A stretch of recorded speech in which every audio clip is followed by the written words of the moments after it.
Hi, ഇന്ന് 2 ഏത്തപ്പഴം വെച്ച് അടിപൊളി ഒരു അട തയ്യാറാക്കിയാലോ.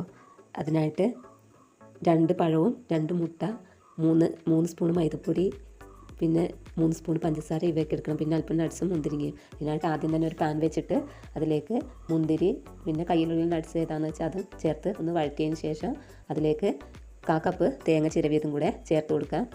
എന്നിട്ടൊന്ന് വറുത്തെടുക്കാം. അതൊന്ന് ഡ്രൈ ആയി വരുമ്പോൾ അതിലേക്ക് അല്പം ഏലക്കാപ്പൊടി കൂടെ ചേർത്ത് കൊടുക്കുകയാണ്. എന്നിട്ട് ഒന്നുകൂടെ ഒന്ന് വറുത്ത് കൊടുക്കുക. ഇനി പഞ്ചസാര 3 സ്പൂൺ പഞ്ചസാരയും കൂടെ ചേർത്ത് ഒന്ന് ഇളക്കി കൊടുക്കുക. ഇപ്പോൾ ഇതാ ഫില്ലിങ്സ് റെഡി ആയിട്ടുണ്ട്. ആദ്യം തന്നെ ഞാൻ ഫില്ലിങ്സ് തയ്യാറാക്കി വെച്ചിട്ടുണ്ട്.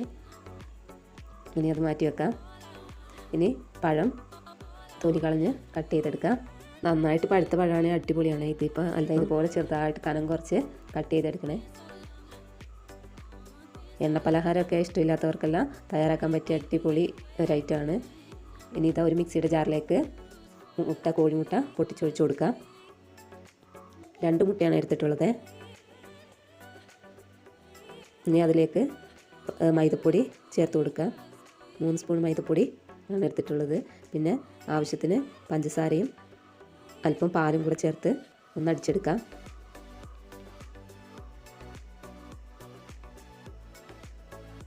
ഇനി അടിച്ചെടുത്ത മിക്സ് ഇതുപോലൊരു പരന്ന പാത്രത്തിലേക്കാണ് ഒഴിച്ചു കൊടുത്തത്. പഴം അതിനകത്ത് ഡിപ്പ് ചെയ്തെടുക്കാനുണ്ട്, അതുകൊണ്ടാണ് ഇങ്ങനത്തെ പാത്രത്തിൽ ഒഴിച്ച്. ഇനി ഒരു പാൻ വെച്ചിട്ട് അതിലേക്ക് നെയ്യ് തടവി കൊടുക്കുകയാണ്.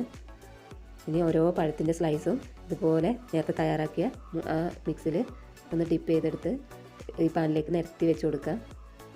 ഗ്യാപ്പില്ലാതെ ഫുള്ളായിട്ട് ഫില്ല് ചെയ്ത് കവർ ചെയ്ത് വെക്കണേ, അല്ലെങ്കിൽ തിരിച്ചിടുന്ന സമയത്ത് പൊടിഞ്ഞു പോകും. ഇനി നിരത്തി വെച്ച ഇതിൻ്റെ മുകളിലേക്ക് ഫില്ലിങ്സ് വെച്ച് കൊടുക്കുക. നേരത്തെ തയ്യാറാക്കി വെച്ച തേങ്ങയുടെ ഫുള്ളായിട്ടും നിരത്തി വെച്ച് കൊടുക്കുക. ഇനി ബാക്കി പഴവും അതുപോലെ തന്നെ മുട്ടയുടെ നേരത്തെ തയ്യാറാക്കിയ മിക്സിൽ ഇതുപോലെ ഡിപ്പ് ചെയ്ത് മുകളിൽ നിരത്തി ഫുൾ കവർ ചെയ്ത് വെച്ച് കൊടുക്കണം.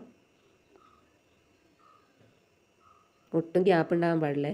ഫുള്ളായിട്ടും ആ മുട്ടയുടെ ഇത് വരണം. ഇനി ബാക്കി വന്ന മാവ് അതിൻ്റെ മുകളിലായിട്ട് ഫുൾ കവർ ചെയ്ത് ഒഴിച്ചു കൊടുക്കണം.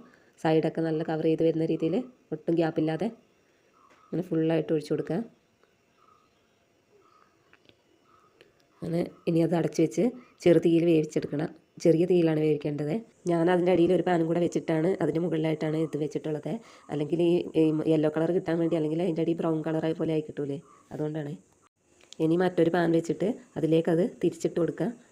തിരിച്ചിട്ട് കൊടുത്ത് അതിൻ്റെ മറുവശം കൂടി ഒന്ന് വേവിച്ചെടുക്കാൻ വേണ്ടിയാണ്. 10 മിനിറ്റ് കൊണ്ട് തയ്യാറാക്കാൻ പറ്റും. വെറും 10 മിനിറ്റ് മാത്രം മതി. നമ്മുടെ കായ് വെച്ചുള്ള അട റെഡിയായി വന്നിട്ടുണ്ട്. ഇതിപ്പോൾ ഒരു പാത്രത്തിലേക്ക് മാറ്റി ഇനി ഇതാ കട്ട് ചെയ്യുകയാണ്. ഉന്നക്കായൊക്കെ തയ്യാറാക്കുന്ന പോലെ തന്നെയാണ്, അതേ ടേസ്റ്റുമാണ് ഇതിന്. അതൊക്കെ തയ്യാറാക്കാൻ വേണ്ടിയുള്ളവർ ഇതൊന്ന് ട്രൈ ചെയ്ത് നോക്കുക കേട്ടോ. എളുപ്പത്തിൽ തയ്യാറാക്കാൻ പറ്റുന്നതല്ലേ.